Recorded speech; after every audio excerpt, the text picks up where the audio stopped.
Hi everybody, I hope you're well. Welcome to the So Essential vlog. I'm Lucy and I'm here today to run through our beginner's guide to overlockers. So this is a video just to run through what overlockers do, why they're useful, how they work, what the different parts of them are. So it's quite a high level video where we'll give you a good overview of overlockers and give you a few little tips and hints as well that even some experienced overlocker users might find useful. And then in the future I'll do some more in-depth videos of tips and techniques that you can do on an overlocker. We stock a really wide range of overlockers here at So Essential and we are experts in them. We're all trained in different types of overlockers and can give you really in-depth support and advice before and after sales. So you can find our full range of overlockers on our website. The link to our website and our overlockers is below.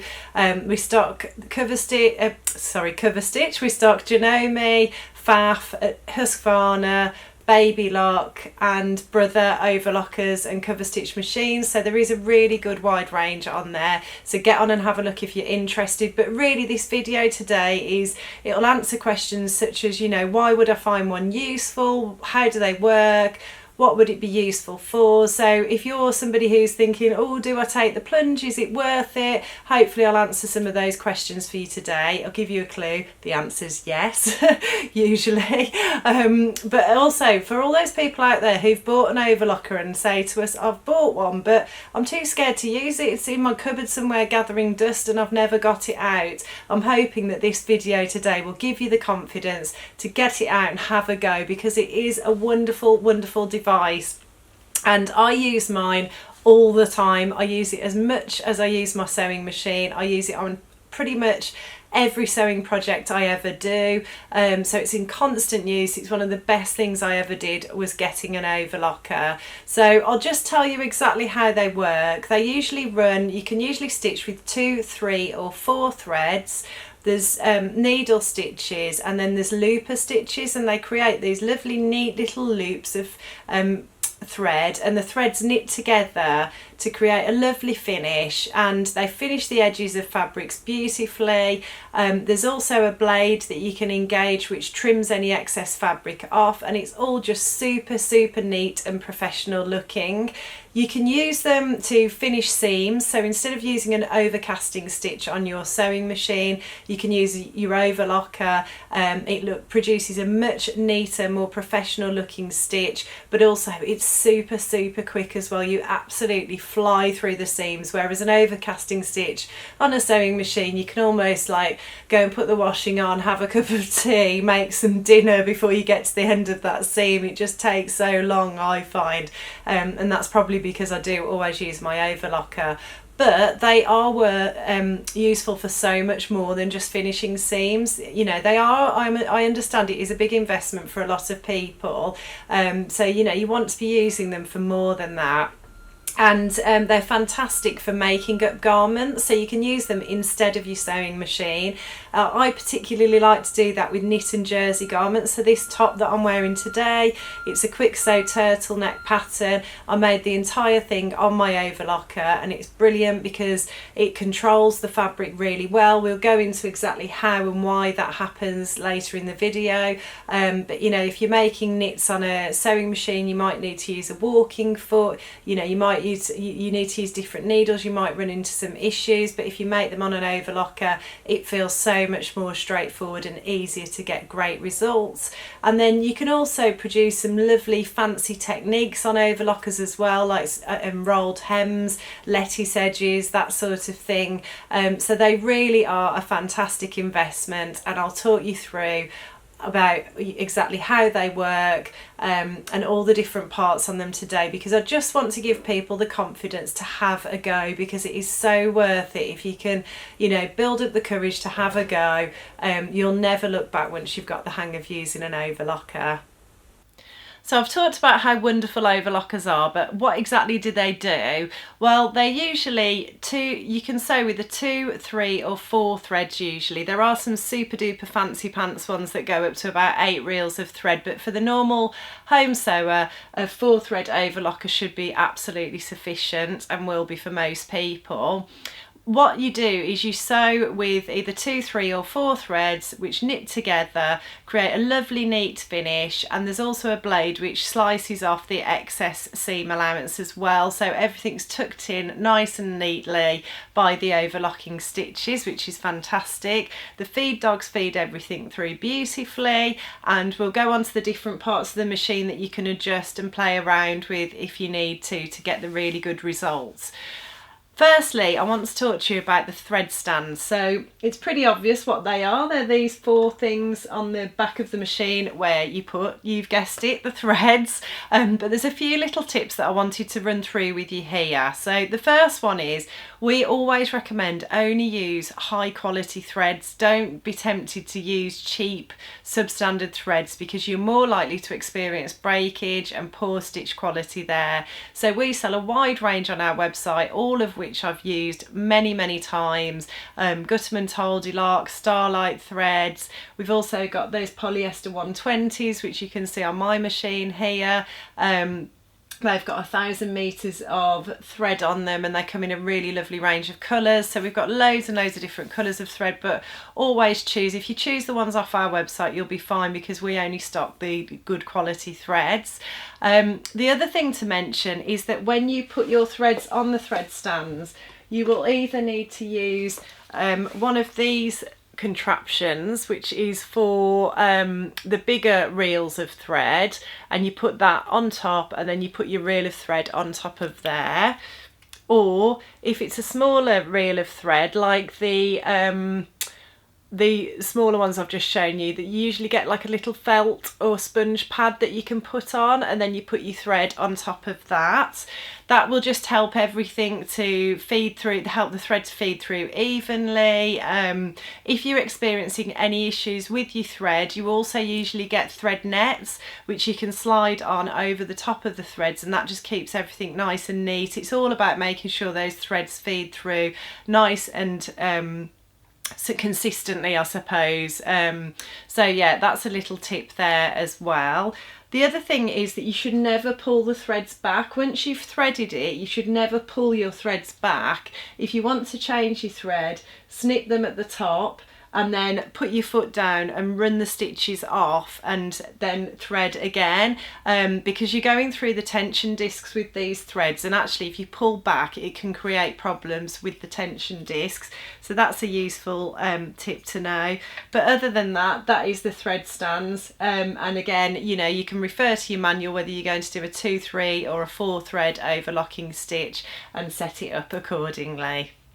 So once you've got your threads on your thread stands, you need to thread the needles and the loopers, and it varies between models which order you have to thread them in. With my baby lock machine, and with all baby lock machines, the beauty is you don't have to thread them in any specific order, which is fantastic. But with other machines like this brother machine, you do have to thread them in a specific order. So always refer to your manual. The biggest problem that people experience with overlockers often is threading them, but what we always say to people is just go back to that manual, follow it exactly to the letter, step by step, and you should be able to get the right results with that. You know, 9 times out of 10 we're doing it from memory and we've forgotten a step, or we haven't quite put it through somewhere, and that's what causes the problem. So always refer back to your manual.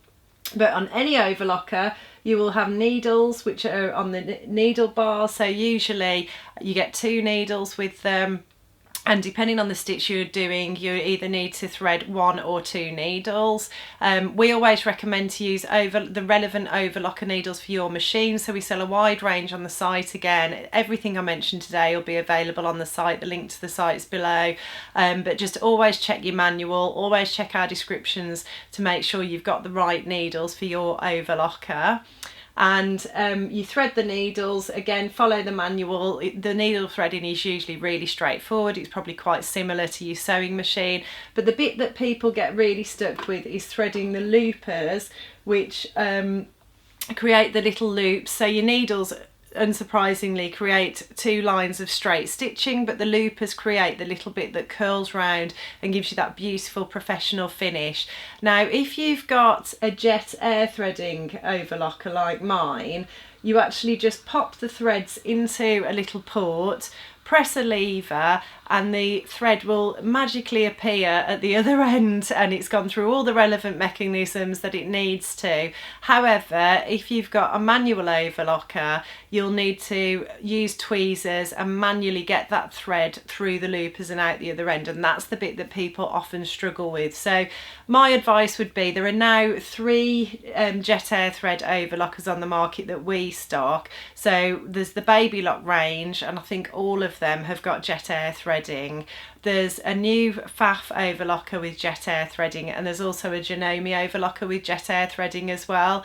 My advice would be, if you can afford one of them, go for it, because it makes life so simple and easy. But if not, if you've got a manual overlocker, as I said earlier, just follow the instructions in your manual, take your time, make sure you're following it absolutely to the letter. And it's one of those things that the more you do it, the more confident you become, and the easier it becomes to just do it. You know, you get to the point where you can do it with your eyes shut almost, but it's just that initial learning and having that initial patience to persevere in the beginning.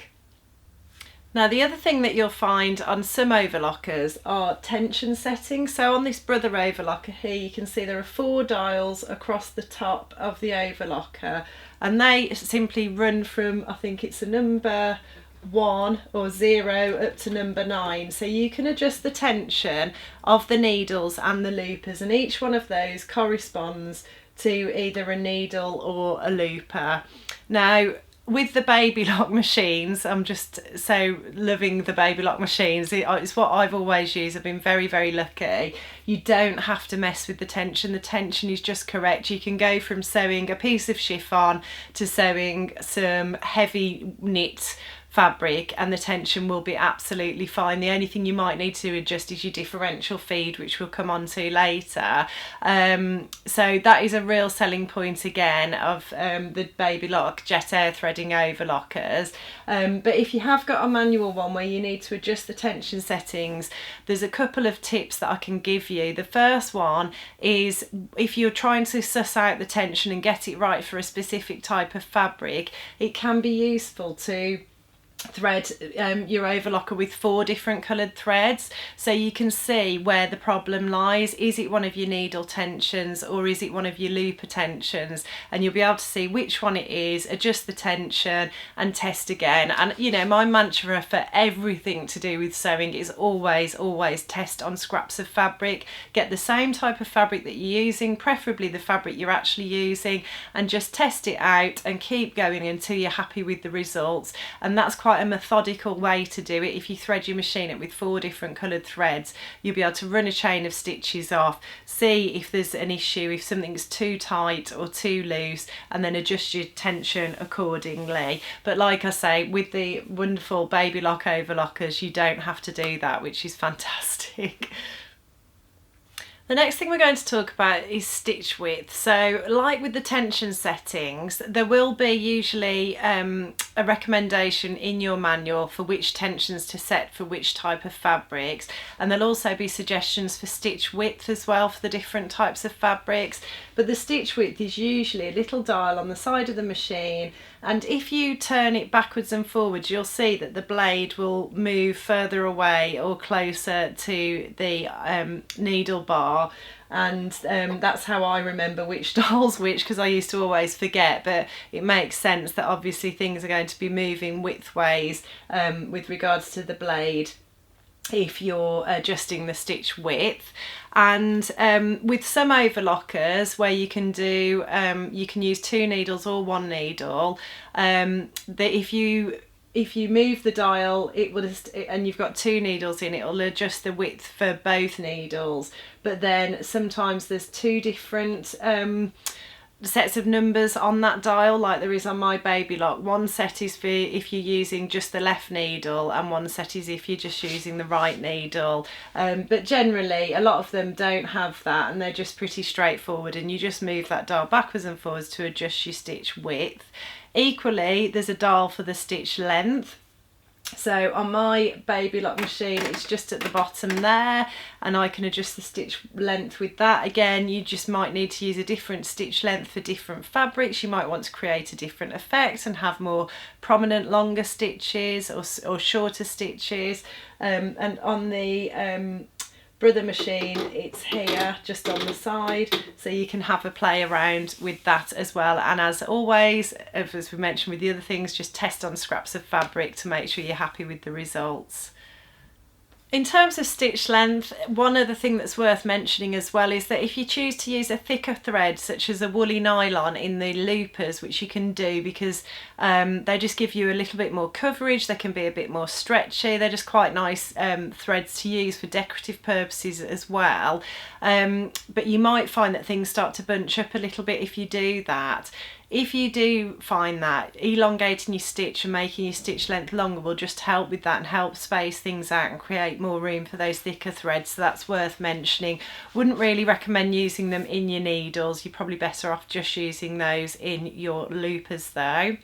On some overlockers you'll also get a stitch selector like there is on my baby lock machine, and this controls the thread delivery system based on the type of stitch that you want to work with and you want to use, and there's instructions on that in the manual. You won't get that on some of the other models though. A lot of the other more basic models you probably won't get that, but that's quite a nice feature on the baby lock machines.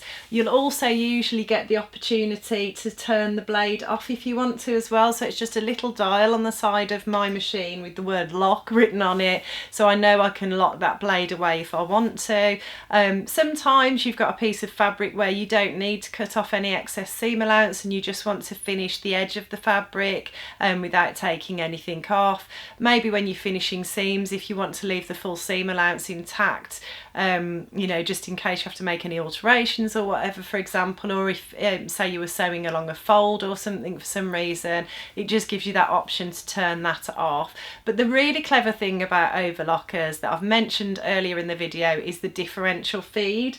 So they'll all have a differential feed. On my baby lock it's this lever on the side here, and on the brother overlocker I've got here, which is one of the best-selling models of overlocker. We love this one, it's fantastic. The brother ones are really, really good. You've just got a dial on the side there that you can turn, and what the differential feed does, there's two sets of feed dogs, and when it's set at neutral it feeds both layers of fabric through evenly. But on most overlockers, if you push the differential feed down, it makes the front feed dogs work more slowly than the back feed dogs, and it will actually stretch your fabric as it runs through, and that's quite useful to create things such as a lettuce edge, if you've ever heard of it. You know, when you think of a frilly lettuce leaf edge, you can actually create that on stretch fabrics using an overlocker by putting your differential feed down, because it'll just stretch the fabric and it'll create this lovely sort of concertinaed almost edge, which is quite pretty. So you can do some nice fun things with that feature. And then in the opposite direction, you can knock your differential feed up and that will actually gather the fabric. So the feed dogs on the front will feed through more quickly and it will actually gather your fabric up. So sometimes you might need to knock your differential feed up slightly if you're sewing with a knit or jersey fabric and you notice that the results are a bit wavy, like your fabric's sort of waving slightly. You might need to just knock your differential feed up to gather it slightly as it goes through. You can actually create gathering stitches on your overlocker as well most of the time. So yeah, it's a really, really useful feature and it just allows you to get good results on different types of fabric, have more control over the fabric, but also create some nice fancy stitches and fancy designs as well. So I just wanted to go back to threading an overlocker as well. So we've waxed lyrical about the amazing baby locks that have got the jet air threading system. As I mentioned earlier in the video, there are two other overlockers that we've got on the website, a Janome one and a Pfaff one, that are jet air threading as well. However, you do have to thread the threads in a set order for those, whereas with a baby lock, there's no need to thread in a set order. So if one of your threads breaks or you run out of thread and you need to change it, you haven't got to take everything out and start again. You can literally just replace whichever one has gone, which is just amazing and just wow, so advanced compared to all of the other overlockers, which is why they are my favourite and I love them. But however, if you've got one where you do need to thread in a specific order, a really good tip to keep things simple is just to put some sticky labels on top of your thread guides, 1, 2, 3, 4, so that you know, in whichever order it might be that your left needle, your right needle needs to be threaded first, for example. Just put the numbers 1, 2, 3, 4 in whichever order they need to be threaded across the top there, and that will just help you save loads of time every time you thread. It'll just help you remember which one you need to do first. I should just say as well, with the Genomes, sorry, not the Genomes, the Baby Lock overlockers, there's no need to adjust the tension. We talked about that quite a lot in the video earlier. And I did talk about how to, if you've got one where you do need to adjust the tensions, just put different coloured threads on the spools and use that to help you work out which tensions need adjusting. But the other jet air threading overlockers, the FAF and the Genome jet air threading overlockers, they also, you do need to adjust tensions on those, whereas the Baby Locks are the only ones where you don't. So that's definitely worth mentioning again. And in all honesty, probably part of why I've had such wonderful experiences with overlockers is that I have been lucky enough to use the Baby Locks.